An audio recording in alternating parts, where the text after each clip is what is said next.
Assalamualaikum. Sekarang ini perjalanan kita di Kuala Terengganu lah. Kita dah menghampiri di situ Kuala Telemong, Bandar Mara dan Kuala Terengganu. Destinasi kita ialah rumah salah satu buaya ataupun pembuat buso yang terkenal bukan sahaja di Terengganu tetapi di seluruh Malaysia.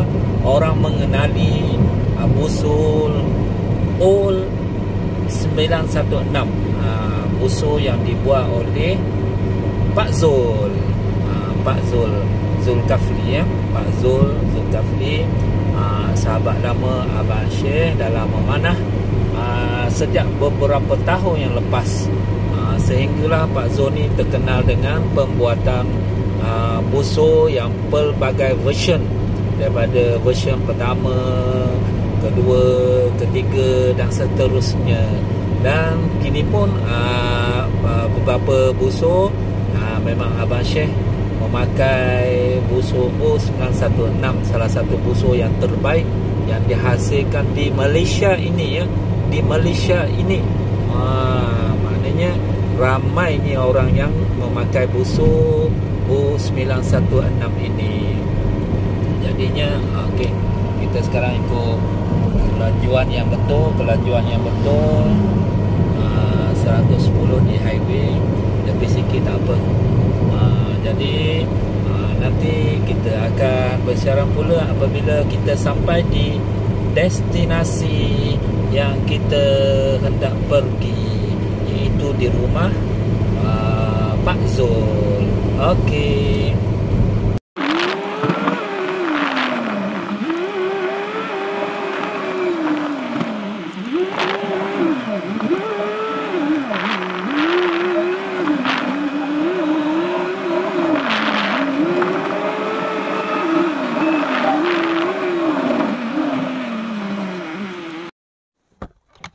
Sekarang kita dah sampai di tempat bengkel Pak Zul.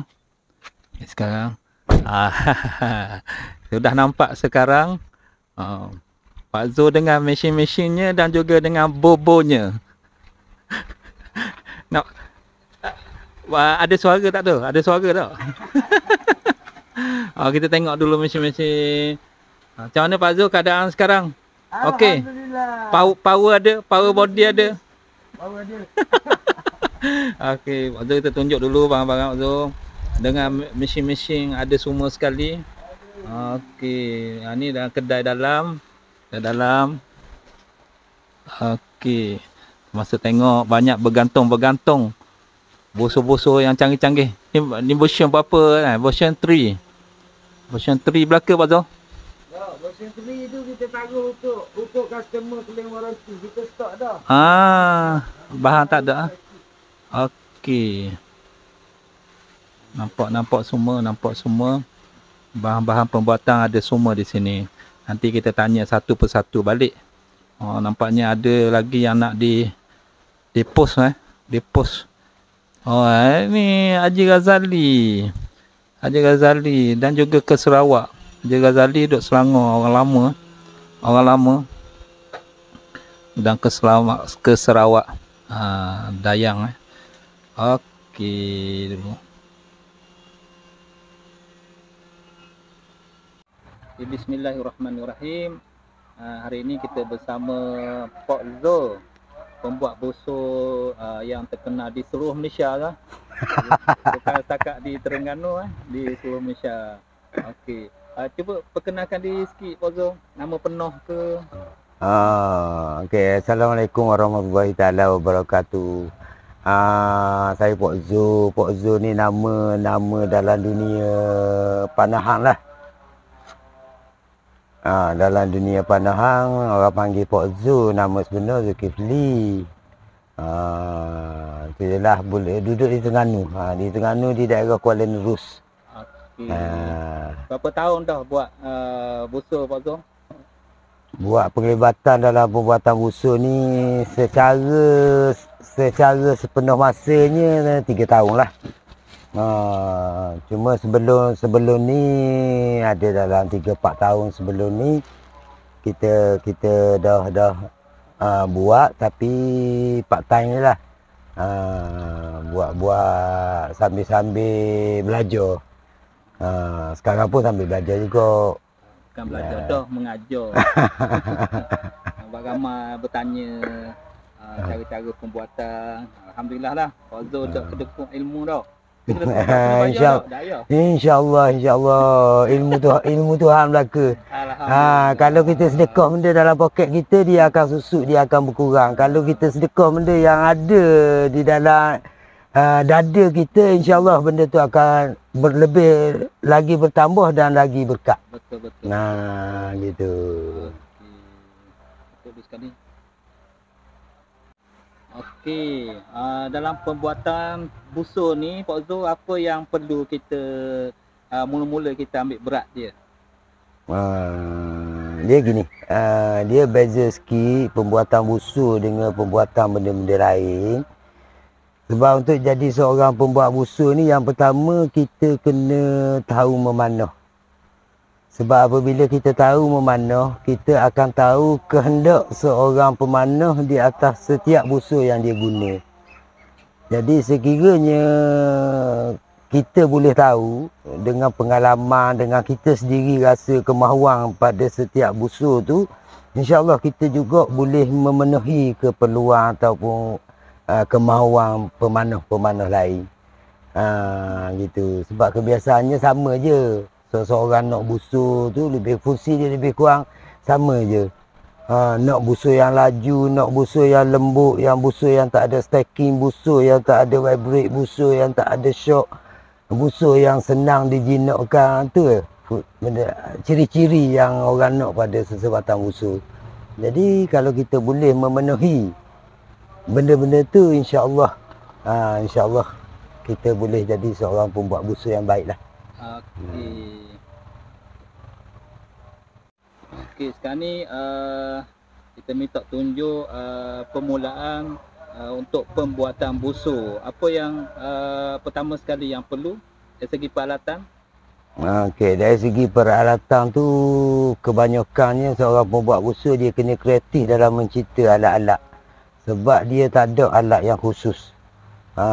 Cuma kalau mesin belah, mesin canai tu mungkin kita beli benda yang dah siap ada jual di pasaran. Tapi ada di antaranya yang kita kena reka cipta sendiri.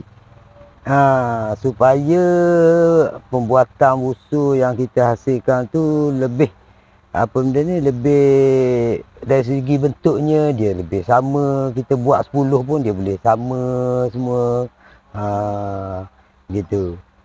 Lepas tu dia pergi kepada pemilihan bahan-bahan lah, bahan-bahan yang terbaik untuk menghasilkan busur. Tak boleh buat cincai apa semualah. Okey, sekarang ni kita akan pergi tengok bahan-bahan ataupun peralatan yang hendak digunakan untuk pembuatan busur. Okey, kita bangun.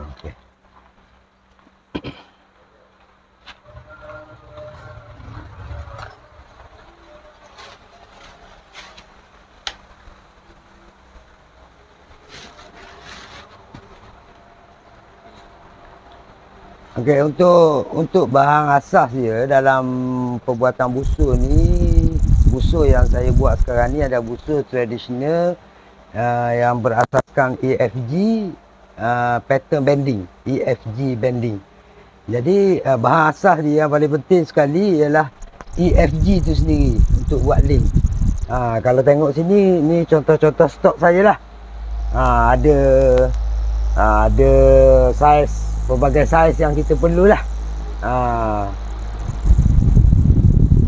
Yang paling panjang berapa? Dia panjang dia kita atas request kita. Tapi biasanya yang paling panjangnya dalam 1.5 meter.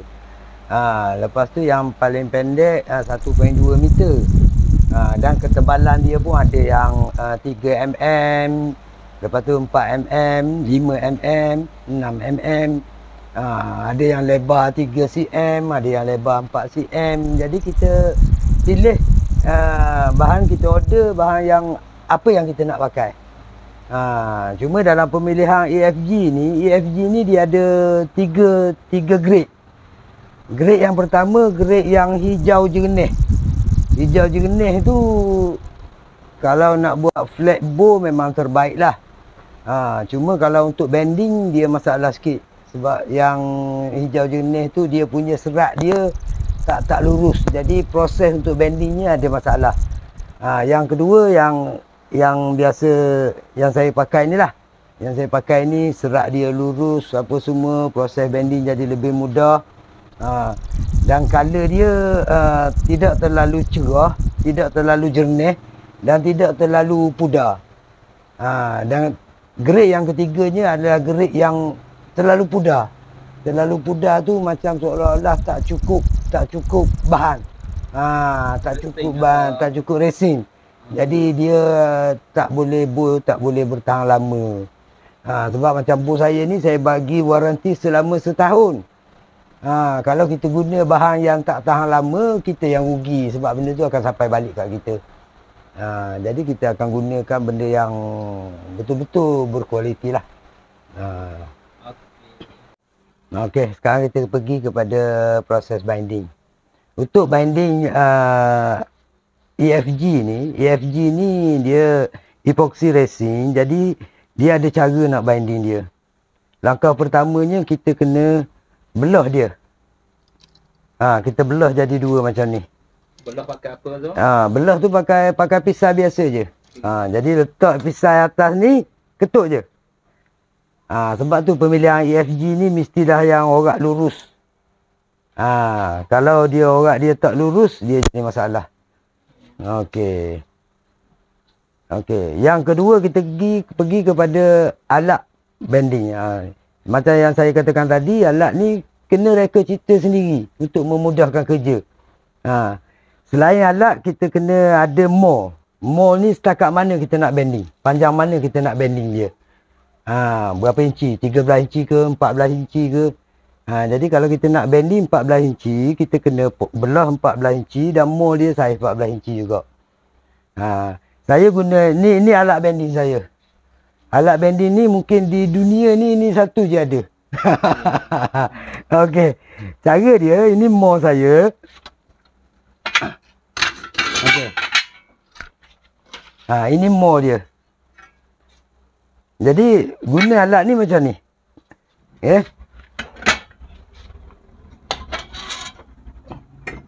Yang pertama kita angkat ni. Lepas tu di sini dalam ni kita bubuh gam. Gam epoxy resin yang sesuai dengan ni lah, dengan EFG ni. Okey. Lepas tu kita ambil mole yang kita nak guna, kita pasang sini.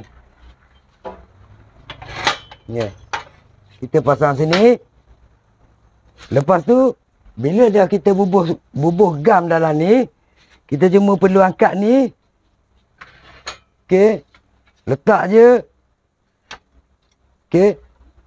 Betulkan dia supaya duduk betul semua. Angkat ni dan jatuhkan.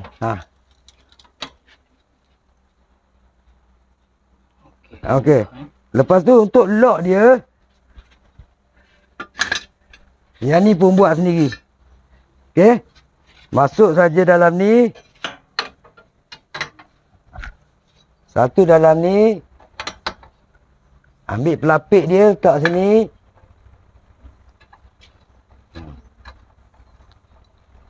Pusing. Kemaskan dia. Okey.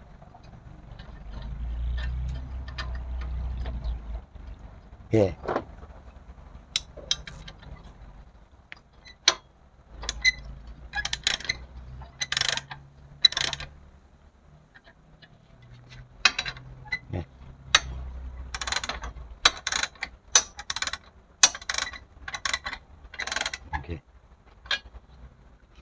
Okey, bila dah jadi macam ni, dah matikan sini, angkat ni balik.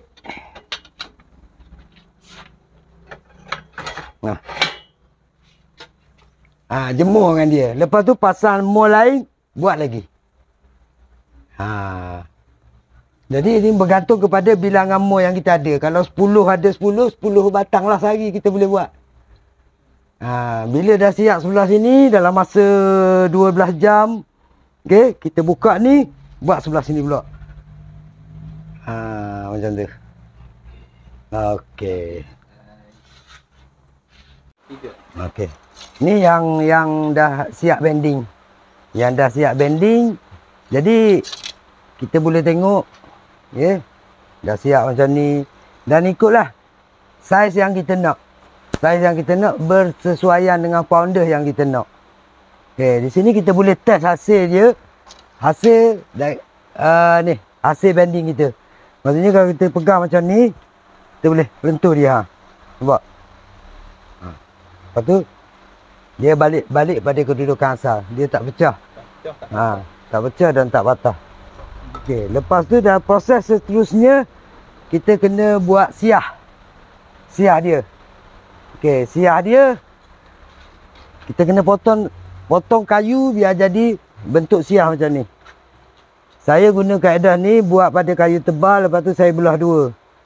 Tujuannya bila kita pecahkan kepada dua, satu sebelah sini dan satu sebelah sini. Okey. Okey.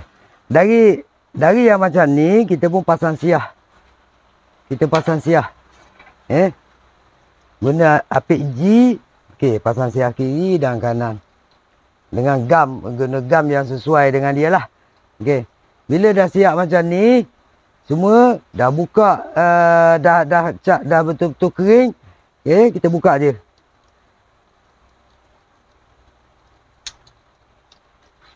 Okey.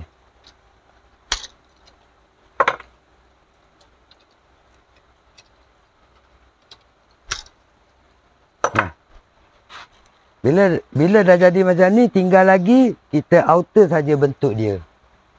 Outer saja bentuk dia. Okey, cara nak outer dia macam ni.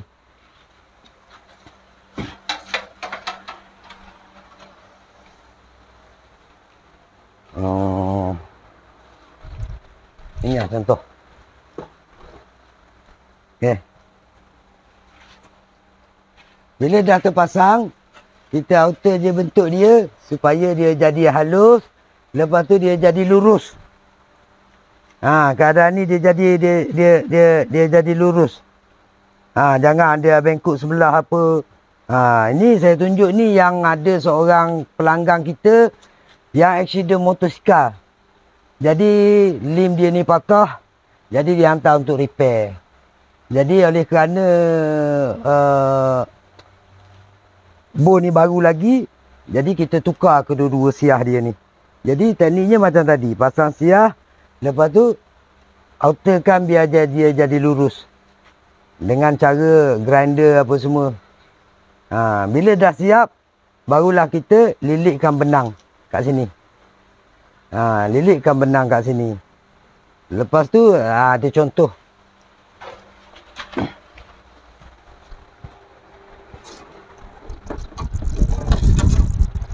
Okey. Lilitkan benang. Siapkan dulu bahagian ni. Siap semua. Siap. Bahagian ni pun siap. Kita dah dapat macam ni. Okey. Yang lurus. Okey. Tinggal lagi kita bubuh handle-nya saja. Handle-nya saja bergantung kepada pattern. Nak pattern apa? Pattern Turkis ke, pattern Tatar ke.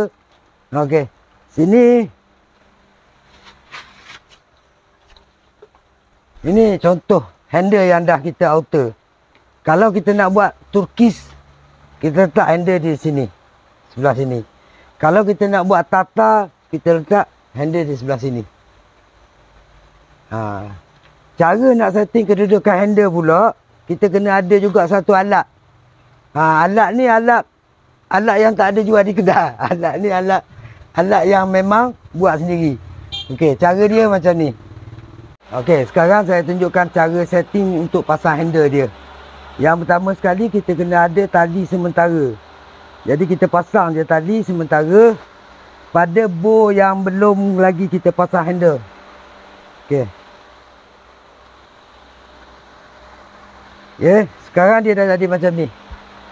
Untuk menentukan kedudukan dia, kita kena ada satu alat. Ini dia alatnya. Alat ni memang satu saja dalam dunia. Ada. Cara dia macam ni. Okey. Kita letak ni, angkat ni.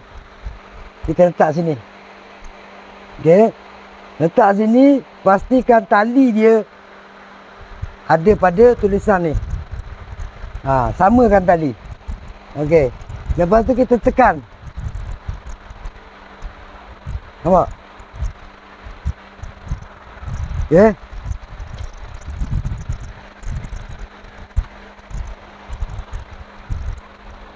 Okey. Sekarang kita nampak berapa bentuk dia. Kalau dia tak sama, katalah dia tinggi rendah, kita alihkan sini. Bila dah jadi macam ni, yang pertama kita boleh tandakan center dia untuk tentukan kedudukan handle. Yang kedua, kita boleh test pounder dia. Terus kita boleh test pounder dia. Kalau dia nak bor yang lebih berat, panjang yang sekian-sekian, jadi kita panjangkan handle dia. Kita boleh test sini. Kita boleh sangkut, tengok, tarik 28 inci, kita boleh tahu berapa pounder dia.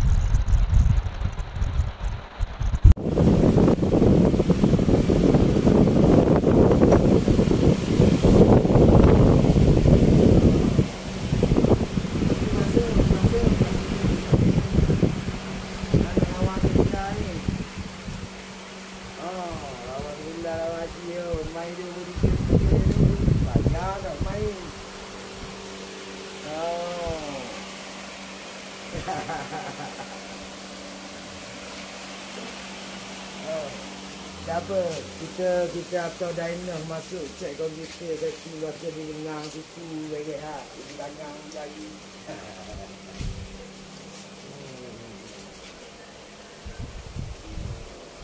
InsyaAllah